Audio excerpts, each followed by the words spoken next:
Hola, soy Romina Fonseca y bienvenidos al podcast Bellamente, donde hablaremos con distintos invitados de diversos temas que repercuten en nuestra vida cotidiana, pero compartirlo nos dará esperanza para sobrellevarlo de la mejor manera. Sé parte de la comunidad que desea tener una mente bella a pesar de las circunstancias. Esto es Bellamente.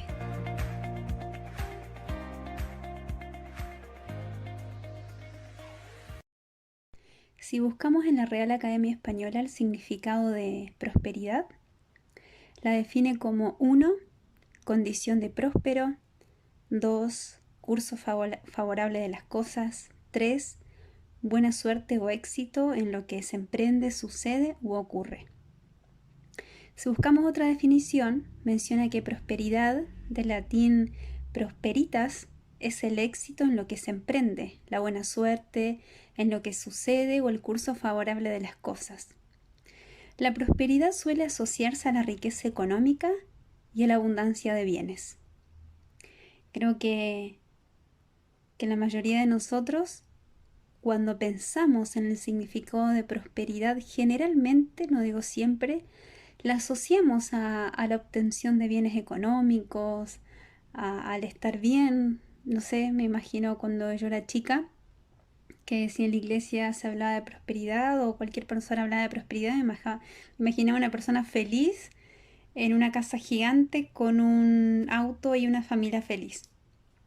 Siempre relacionaba la prosperidad a eso. Y bueno, no se equivoca mucho porque si buscamos la definición, está relacionada a eso. Pero si yo busco la definición de prosperidad según lo que la Biblia nos enseña, yo aquí busqué 3 versículos, hay muchos más, pero quise resaltar estos 3. El primero está en Josué 1:8 que dice: estudia constantemente este libro, está hablando de la Biblia, medite en él de día y de noche, para asegurarte de obedecer todo lo que allí está escrito. Solamente entonces prosperarás y te irá bien en todo lo que hagas. O sea, según la definición de la Biblia en Josué 1:8, la prosperidad está relacionada a meditar en la palabra de Dios, obedecer lo que está escrito, y así entonces prosperarás. En Primera de Crónicas 22:13 dice: entonces prosperarás si te cuidas de observar los estatutos y ordenanzas que el Señor ordenó eh, a través de Moisés a Israel. Esfuérzate y sé valiente. Esfuérzate y sé valiente, no temas ni te acobardes. Y Tercera de Juan 2 dice: amado, yo deseo que tú seas prosperado en todas las cosas y que tengas salud, así como prospera tu alma. Aquí hace una definición generalizada de lo que es la prosperidad, habla de la salud, habla, ¿no es cierto?, de la felicidad del alma. Pero no siempre la prosperidad está relacionada a la felicidad constante y esta abstinencia de problemas o de tristezas o dificultades que podamos tener en la vida. De hecho, en la Biblia encontramos muchas historias que las personas son prósperas, pero aún así estaban pasando situaciones difíciles, una tormenta, una crisis. En Juan 16:33 dice: yo les he dicho estas cosas para que en mí encuentren paz. En este mundo van a sufrir, dice el Señor, pero anímense, yo he vencido al mundo. Otra versión dice: les he dicho todo lo anterior para que en mí tengan paz. Aquí en el mundo tendrán muchas pruebas y tristezas, pero anímense, porque yo he vencido al mundo. Aquí, ¿no es cierto?, nos da una pincelada de que la prosperidad está ligada a no apartarse del Señor, pero en ningún momento dice que vamos a tener una vida feliz todo constantemente y que no vamos a tener problemas. Hay una historia que es la favorita que tengo en la Biblia, tengo muchas, pero es mi favorita porque vamos a ir viendo durante estos sábados que vienen, con esta sola historia, muchos temas. Te enseña todo, te enseña de todo, lo vamos a ir viendo, vamos a desmenuzar esta historia, vamos a ver una pequeña serie de la historia de José y hoy no va a ser la excepción. Vamos a ver qué relación tenía José con la prosperidad, a pesar de las adversidades, como dice en Juan 16:33, de que en este mundo vamos a sufrir y que tendremos muchas pruebas. Miren, en Génesis 39:3 dice, hablaba del jefe de José en ese momento, Potifar. Se dio cuenta de que el Señor estaba con José y lo hacía prosperar en todo. Durante los otros sábados vamos a ir desmenuzando la historia. Simplemente quiero que hoy hablemos de prosperidad. Otra versión dice en el mismo Génesis 39:3, mientras estuvo allí, ¿no es cierto?, trabajando con José, con Potifar, su amo se dio cuenta de que el Señor estaba con José, pues todo lo que hacía emprendía y prosperaba. Y se puede entender acá la relación de prosperidad porque rápidamente sabemos que José fue vendido por sus hermanos, fue vendido como esclavo y Potifar lo compró, ¿no es cierto? Entonces empezó a servir a Potifar. Y claro, él se dio cuenta que era alguien distinto, venía con una carga pesadísima. No veía a su papá, su mamá había muerto, sus hermanos lo venden, sus hermanos no lo querían, le tenían envidia, lo quisieron matar, y aún así él era luz. Uno lo podemos ver así a simple vista, o sea, decir, esta persona tiene que estar deprimida, habrá querido la muerte, habrá pasado por crisis, y aún así José donde estaba el Señor lo prosperaba. Y claro, él estaba en una posición cómoda en este momento, en el sentido de que servía a Potifar, pero a la vez tenía todo, tenía una buena cama, se alimentaba bien, no era como los otros esclavos, ¿no es cierto? Él era especial. Y si la Biblia habla de prosperidad hasta este punto está bien, porque sí, el Señor lo había prosperado a pesar, ¿no es cierto?, de que había tenido aflicción y que había sufrido. Ahora, lo que llama la atención es que hay otro versículo que habla de que el Señor lo prosperaba, pero él estaba en un escenario totalmente distinto a lo que nuestra mente puede relacionar con la prosperidad. Miren, Génesis 39:23 dice, el jefe de la cárcel, porque recordemos de que estaba todo bien hasta que la esposa de Potifar seduce a José y después lo culpa por algo de algo de lo que no hizo, y Potifar lo envía a la cárcel. Entonces dice, ok, si va a la cárcel, la prosperidad se va, ¿no es cierto? Porque nunca vamos a imaginar que alguien encarcelado esté en prosperidad. Pero hoy vamos a cambiar ese concepto de prosperidad en nuestra mente y ahí vamos a ver por qué. Dice Génesis 39:23, el jefe de la cárcel no supervisaba nada que tuviera bajo la responsabilidad de José, porque el Señor estaba con él. Y todo lo que él emprendía, el Señor lo hacía prosperar. Miren, humanamente podemos decir que esto es un poco descabellado porque él tan solo con 17 años se apartó de su papá hasta este momento y por 20 años el papá pensaba que José había muerto, sus hermanos lo odiaban, lo querían matar, que tu propio hermano de sangre te quiera matar, después te venden como esclavo, viene, te compra Potifar, vivió bien, iba todo bien. Uno dice, ok, Señor, listo, vengo de una mala situación con mi familia, quiero dejar eso atrás y bueno, tengo que servir acá y la verdad que estoy cómodo sirviendo a Potifar, pero de repente viene, está todo bien y viene otra prueba y viene la esposa de Potifar, le hace esta emboscada y él termina en la cárcel. Entonces dice, bueno, una tras otra, todo mal. El Señor no está conmigo, eso lo podemos pensar humanamente, ¿no? El Señor no estaba con José, porque ¿cómo le pasan tantas cosas?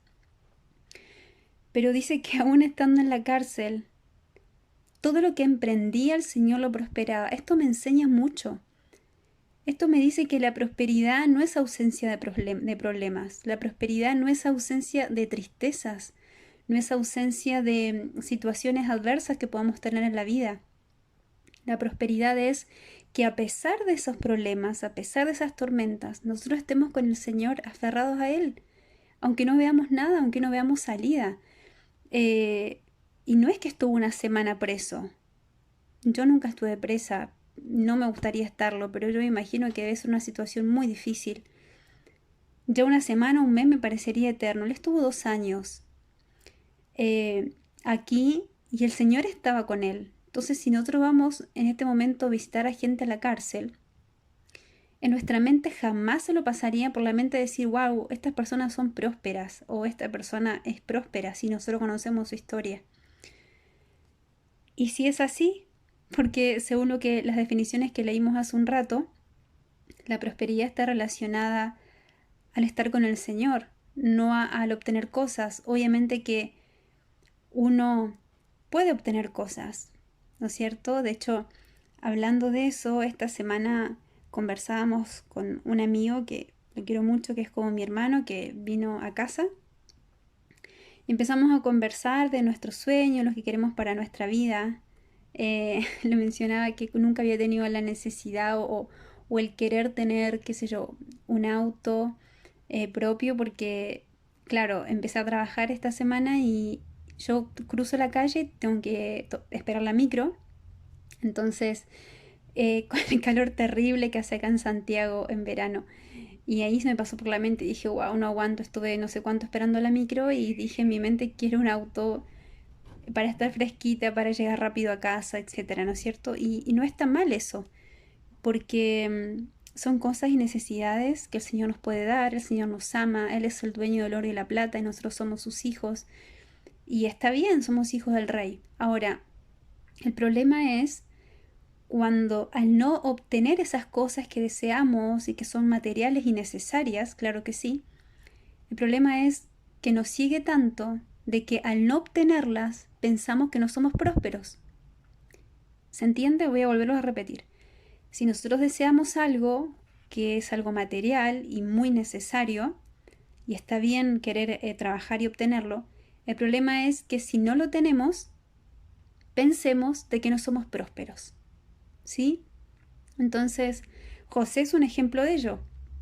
Pasaba una tribulación tras otra y el Señor aún así en la Biblia dice que aún así lo prosperaba y estaba con José.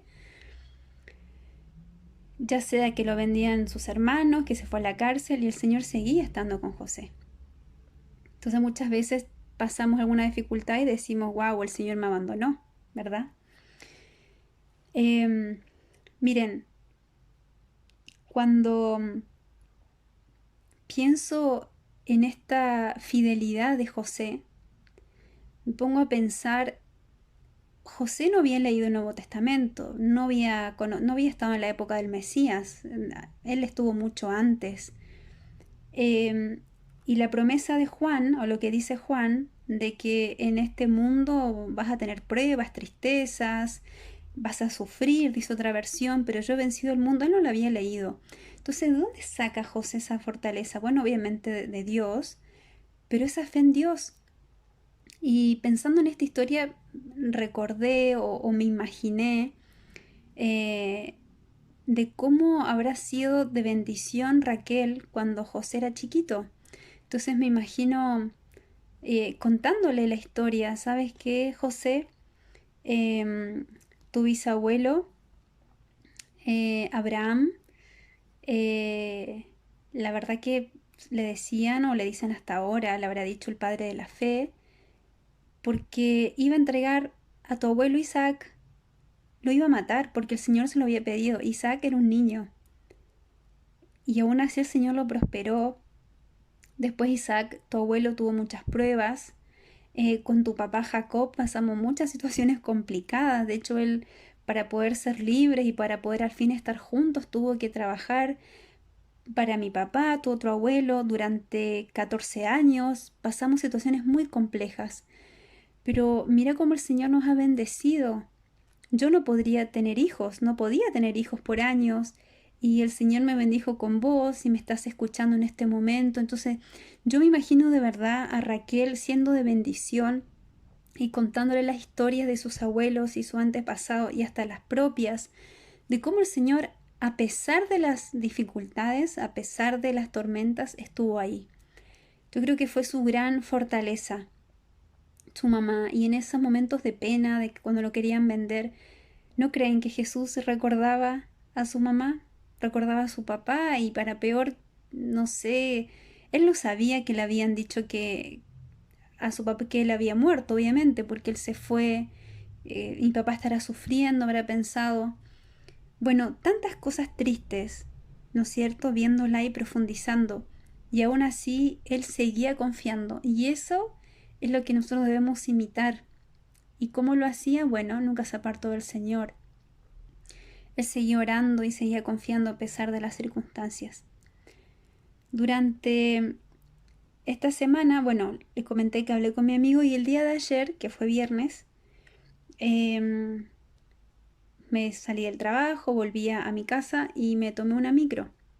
Y en esa micro subió un chico extranjero, venezolano, donde se presentó a los pasajeros, empezó a hablar en voz alta. Empezó a contar un poquito su situación, que todavía estaba indocumentado, no tenía el RUT, que es el documento nacional acá para poder trabajar, porque él apenas llegó de Venezuela, empezó a trabajar de Uber Eats, que es este servicio puerta a puerta que te hacen cuando por una app pedís comida a tu casa y te la llevan en moto o en bicicleta. Y claro, lo han parado, la policía lo ha parado y él no tenía los papeles o no tenía la licencia obviamente de acá por no tener el RUT. Entonces no le daban el RUT porque registraba, ¿no es cierto?, que él tenía multas y tenía que pagarlas. Entonces comenta que su mamá y su abuela estaban muy preocupados por él desde Venezuela, que ya debía 5 días en el lugar donde se estaba quedando porque él tenía que juntar dinero todos los días porque estaba en una pensión que era por noche, ¿no? Se quedaba una noche. Y su condición física también se notaba de que no estaba comiendo bien, de hecho pidió dinero y si no teníamos dinero que le demos algo para comer. Pero en un momento habló de la esperanza y habló de Dios. Y en sus ojos pude ver que él estaba esperanzado, ¿no es cierto?, de seguir adelante. De hecho, él estaba bastante bien presentable, hablaba correctamente. No conozco más allá porque es lo que pude observar de este chico, tampoco conozco su nombre. Pero yo sabía que hoy iba a hablar de esto, de la prosperidad, y iba a empezar a hablar un poquito de la historia de José. Y me puse a pensar porque humanamente él no es una persona próspera, ¿verdad? Yo digo, pucha, está en un país extranjero, no tiene papeles, no tiene ni para comer, y la señora le dijo que si no pagaba los 5 días que debía se tenía que ir de ese lugar, dormir en la calle o no sé dónde. Y José pasó por pruebas mucho más fuertes que estas, y aún así era una persona próspera. Entonces me puse a pensar en la micro y digo, él podría ser hasta una persona que sigue a Jesús, que conoce a Jesús, nombró a Dios y habló de esperanza. ¿Por qué él no puede ser una persona próspera? En este momento me gustaría que pienses en tu vida y que hagas una autoevaluación y decir, ¿soy una persona próspera? Si ahora sé cuál es la definición real de lo que es la prosperidad, ojalá que así sea. Y si considerabas que eras próspero por tu bienestar económico, pero realmente te sentís lejos de Jesús, también habría que hacer una autoevaluación y preguntarnos si soy próspero o no. Gracias por escuchar el mensaje, que Dios te bendiga, gracias por compartirlo, que Jesús te abrace fuertemente y que en ese abrazo se pueda ver que las cosas se puedan volver positivas y que dejan de ser terribles cuando se convierten en un aprendizaje.